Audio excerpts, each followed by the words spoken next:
I used to believe every thought that I had about money, every fear, every doubt, every voice in my head that told me that money was something to hoard or fear or control or avoid.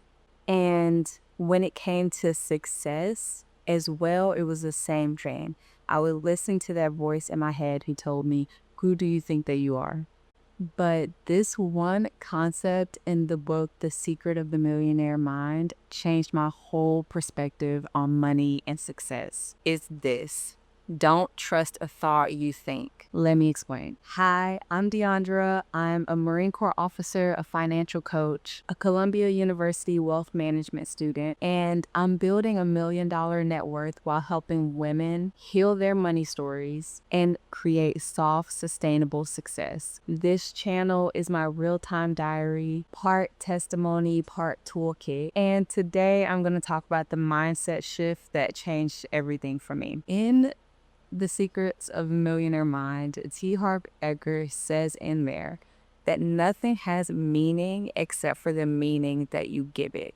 And it's not the first time that I've heard this concept, but it is the first time I heard this concept when it comes to money and success. He says in there, don't trust the thought that you think. But if you are like most people, you're going to think thoughts, you're going to believe things. So you might as well believe things that contribute to your success. And surprisingly, that statement has been something that's really grounded me through this process of building my business, putting myself out there on social media, and growing a brand. This line woke me up because I believe that most of us are loyal to our limitations. We repeat things and thoughts like, I'm not good with money. People like me don't get rich. Rich people are greedy. Rich people are selfish. I need to have 20 certifications before I can charge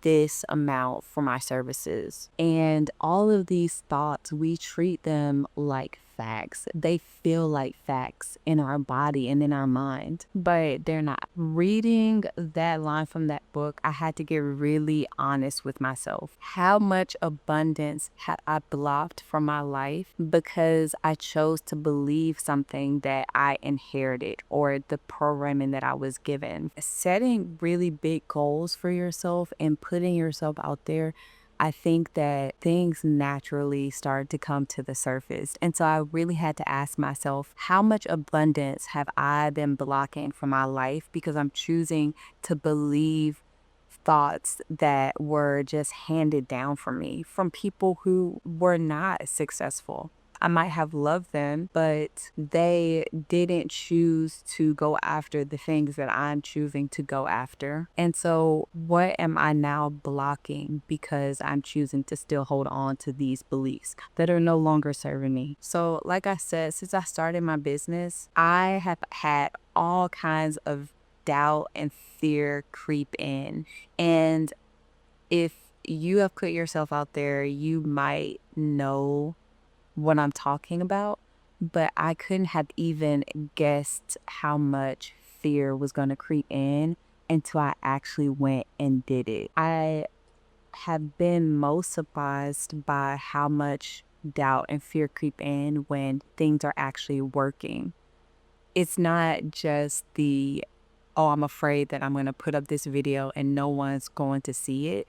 The fear is actually, I'm going to put up this video and it's going to do really well and a lot of people are going to see it. And that fear of being seen, I did not know that I had that fear until I actually went and did this thing and poured my heart into something and then put it out there for the world to see and to judge. So specifically I guess it was last month, I launched a coaching offer. It was something that I really believed in. I really believed it would help women get unstuck with their money, that it will help them reframe their money story and choose new and empowering beliefs that will not only help them get their money under control, but also will help them call in more success and abundance. And I really believe in this offer. And it was so tough because every time I would go to record a video or send out an email to my list, these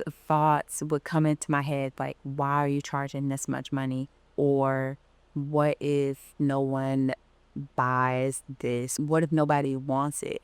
And then I would go through all of those beliefs and I would be like, it's fine. If no one buys this time, it's okay. I'll just do it again. As I went through these beliefs one by one, examined them and reframed them, the fear that really came up that I actually had a tougher time reframing was, what if you have a ton of people that want this offer? And how are you going to deliver? And what if you don't?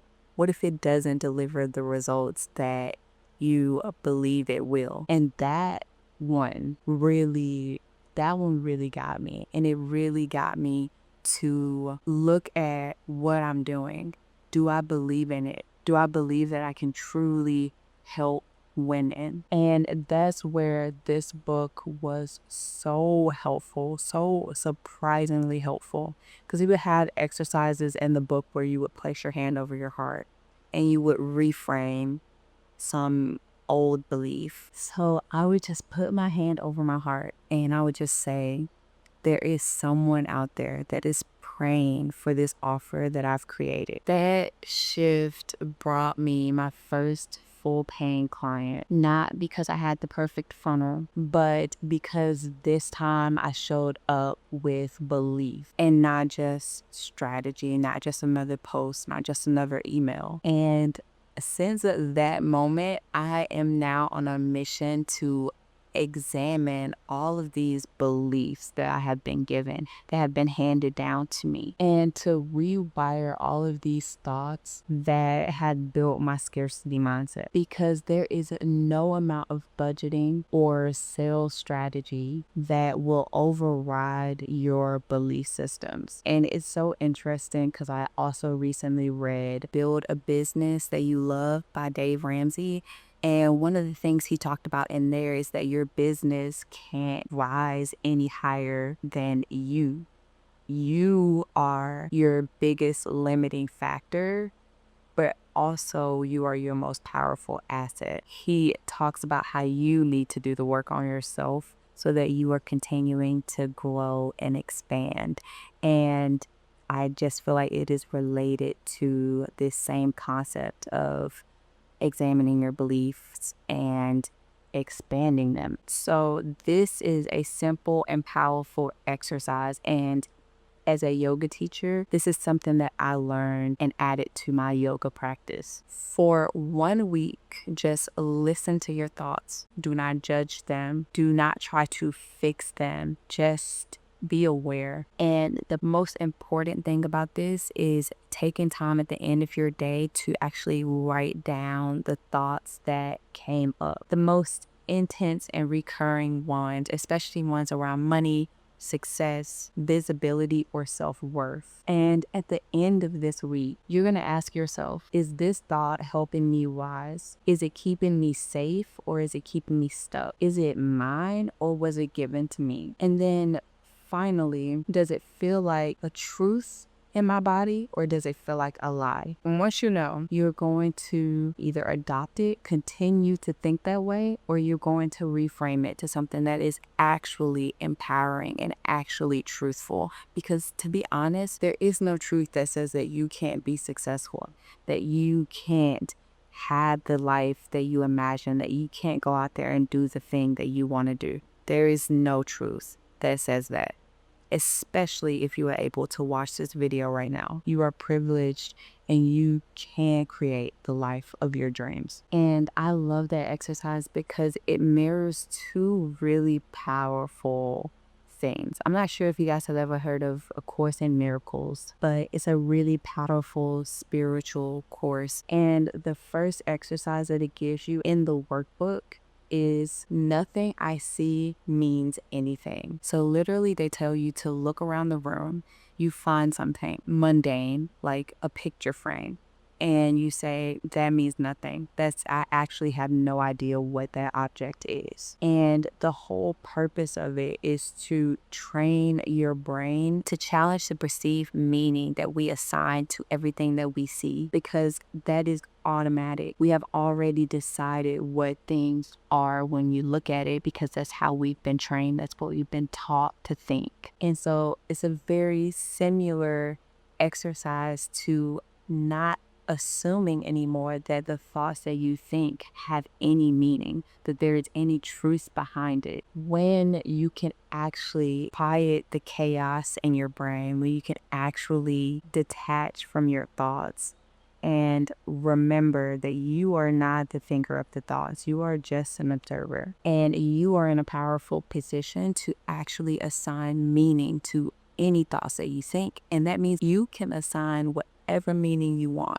And I would just say, assign the meaning that is going to help you be successful. If this landed for you, I have something very special. I made this because after reading this book, I realized that I have so many beliefs that I need to rewire, especially if I want to be successful, especially if I want to be a first generation wealth builder that can not only call in money, but can keep it, can hold it, can give it to my children. It's called Power Thoughts for Wealth. It's a free guide with my favorite affirmations, mindset prompts, and nervous system tools to rewire your money beliefs. And one of my favorites is, it is safe for me to receive and hold more than I had ever held before. You can download this free guide below. If you are building a business, healing your money story, or trying to create financial peace, this is the work. It's not just about what you do, it is about what you believe is possible. You were not born to live in fear of your bank account.